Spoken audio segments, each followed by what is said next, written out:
সার্বজনীন দুর্গাপুজো এখন হয়ে গেছে বিশ্বজনীন। আর সেই বিশ্বজনীন দুর্গাপুজোর মধ্যে কলকাতার দুর্গাপুজো সবার উপরে। যদিও এখন শুধু কলকাতা নয়, কলকাতা ছাড়াও আশেপাশের বিভিন্ন জেলায় খুবই সুন্দর সুন্দর দুর্গাপুজো হয়। আজকের ভিডিওতে আমি তোমাদের কলকাতা ও তার আশেপাশের সেরা 8টি দুর্গাপুজো দেখাবো। এবছর দুর্গাপুজোয় আমরা দুবাই থেকে ব্যাংকক, দক্ষিণ ভারত থেকে থাইল্যান্ড, আমেরিকা থেকে কাতার সব জায়গারই ছোঁয়া পাবো। কলকাতার দুর্গাপুজোর মধ্যে সবার প্রথমে আমি তোমাদের দেখাবো সন্তোষ মিত্র স্কোয়ার বা লেবুতলা পার্কের দুর্গাপুজো। এবছর এখানে থিম হচ্ছে আমেরিকার লাস ভেগাস পিয়ার, যেটা হলো একটা অডিটোরিয়াম। এই পুরো প্যান্ডেলে থাকবে লোহার কাজ। আর পুজোর সময় রাত্রে এখানে আমরা 11D লাইটিং দেখতে পাবো। সন্তোষ মিত্র স্কোয়ারে আসার জন্য তোমাদের সবার প্রথমে যে কোনো স্টেশন থেকে ট্রেন ধরে আসতে হবে শিয়ালদা স্টেশন পর্যন্ত। শিয়ালদা স্টেশন থেকে মাত্র 10 মিনিটের হাঁটা পথেই তোমরা পৌঁছে যাবে এই সন্তোষ মিত্র স্কোয়ারে।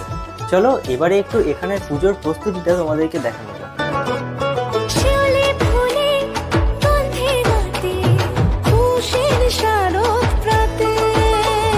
লাগলো দোলা কাশের বনে, ইমেল শরৎ টানে, ষষ্ঠী চাওয়া পাওয়া আড্ডা সপ্তমীটা সেলফিতে। এরপর আমি তোমাদের দেখাবো কলকাতার কলেজ স্কোয়ারের দুর্গাপুজো।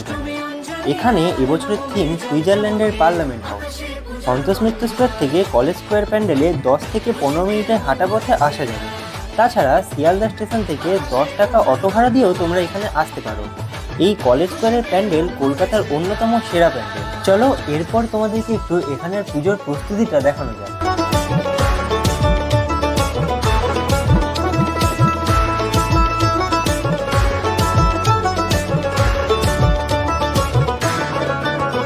ভালোবাসার আলিঙ্গনে, বিজয়ের বিসর্জনে, ও আসছে বছর আবার হবে এক সুরে সুর মিলিয়ে।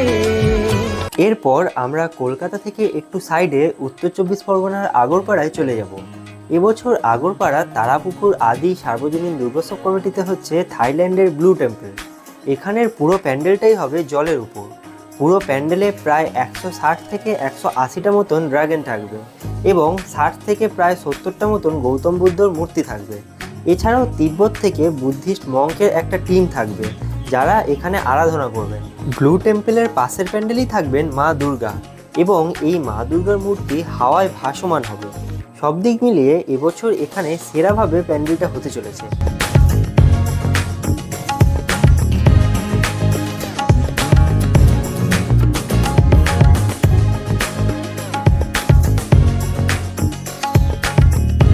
এরপর তোমাদের আমি দেখাবো কলকাতার শ্রীভূমির দুর্গাপুজো। শ্রীভূমি মানেই প্রতি বছর কোনো না কোনো চমক থাকবেই। এবছর এখানে থিম হতে চলেছে দক্ষিণ ভারতের তিরুপতি বালাজি মন্দির। অলরেডি প্যান্ডেলের উপরের অংশের কাজ প্রায় শেষ হয়ে গেছে। খুব জোর কদমেই এখানে কিন্তু প্রস্তুতি চলছে। শ্রীভূমিতে আসার জন্য তোমরা হাওড়া স্টেশন থেকে বাসের মাধ্যমে সরাসরি লেক টাউনে এসে শ্রীভূমিতে আসতে পারো। তাছাড়া বিধাননগর রোড স্টেশন থেকে তোমরা মাত্র 10 টাকা অটো ভাড়া করেও কিন্তু এই শ্রীভূমি স্টেশনে চলে আসতে পারো। এবছর এই প্যান্ডেলে সব কিছুর সাথে সাথে লাইটিংয়েরও চমক থাকতে চলেছে।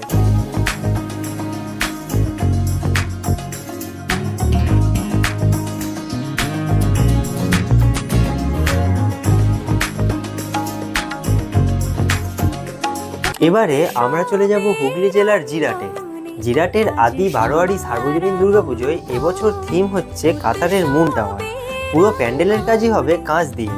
মণ্ডপের ভেতরেও আমরা কাঁচের কাজ দেখতে পাবো। এই কাতারের মুন টাওয়ারটা কিন্তু অর্ধচন্দ্রাকৃতি শেপের একটা টাওয়ার। পুরোপুরি সেরকমই টাওয়ারটা আমরা এখানে দেখতে পাবো। এই জিরাটে আসতে হলে হাওড়া থেকে বা ব্যান্ডেল থেকে কাটোয়া লাইনের যে কোনো লোকাল ট্রেন ধরে তোমরা চলে আসতে পারবে এবং জিরাট স্টেশন থেকে বাইরে বেরিয়ে বাম দিকের রাস্তা ধরে সোজা 10 মিনিট মতন হাঁটলেই তোমরা পৌঁছে যাবে জিরাট হাই স্কুল মাঠে, যেখানে এই দুর্গাপুজোর প্যান্ডেলটা কিন্তু হচ্ছে।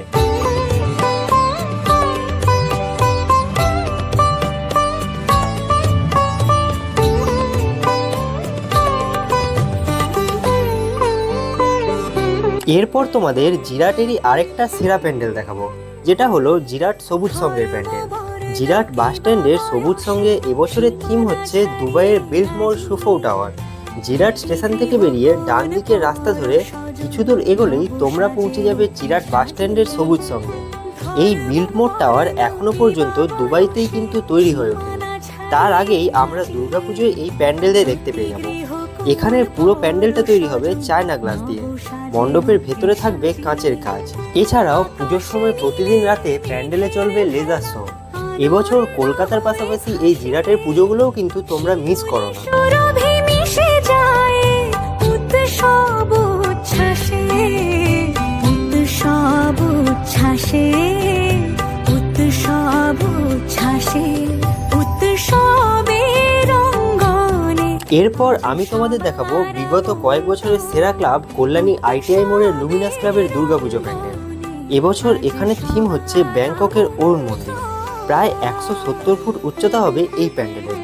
পুরো প্যান্ডেলের বাইরের ও ভেতরের কাজে ঝিনুক ইউজ হবে। তাছাড়া লাইটিং ও প্রতিমাতে তো চমক থাকছেই। এখনো পর্যন্ত এই প্যান্ডেলের মেন বাঁশ ও বাটামের কাজ কিন্তু শেষ হয়ে গেছে। কল্যাণী আইটিআই মোড়ে আসতে হলে তোমরা শিয়ালদা স্টেশন থেকে কল্যাণী সীমান্ত লোকাল ধরে কল্যাণী ঘোষপাড়া স্টেশনে নেমে মাত্র 3 মিনিটের হাঁটা পথেই চলে আসতে পারবে এই প্যান্ডেলের একদম সামনে।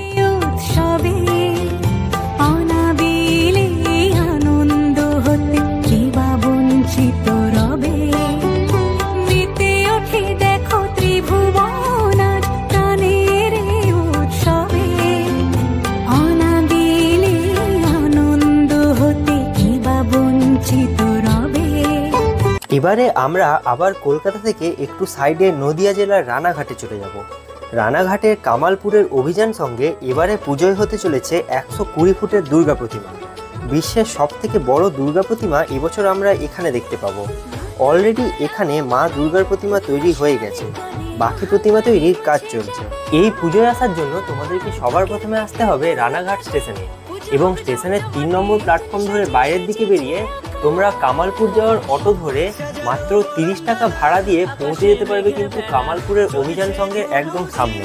এই প্রতিমা অলরেডি গিনিজ বুকের ওয়ার্ল্ড রেকর্ডে নাম লিখিয়ে ফেলেছে। এলো মা নতুন সাজে, আকাশে পুজোর গন্ধ আয়, খুশিতে মন মজেছে আয়। আকাশে পুজোর গন্ধ আয়, খুশিতে মন মজেছে আয়। তো এই ছিল কলকাতা ও তার আশেপাশের এবছরের সেরা কিছু দুর্গাপুজোর প্যান্ডেল। এছাড়াও আরও অনেক ভালো ভালো দুর্গাপুজো কিন্তু পুরো কলকাতা জুড়ে এবছর হতে চলেছে। সেই সমস্ত পুজোর আপডেট কিন্তু তোমরা আমার এই চ্যানেলের মাধ্যমে পেয়ে যাবে। তো আজকের এই ভিডিওটা তোমাদের কেমন লাগলো সেটা আমাকে কিন্তু নিচে কমেন্ট বক্সে অবশ্যই জানাবে। আর এরকম টাইপের নতুন নতুন ভিডিও দেখার জন্য এই চ্যানেলটা তোমরা সাবস্ক্রাইব করতে পারো। তো আজকের ভিডিওটা এখানেই শেষ করছি। দেখা হবে খুব তাড়াতাড়ি পরের কোনো একটা নতুন দুর্গাপুজোর ভিডিওর সাথে। নবমীর জাঁকজমকে আকাশে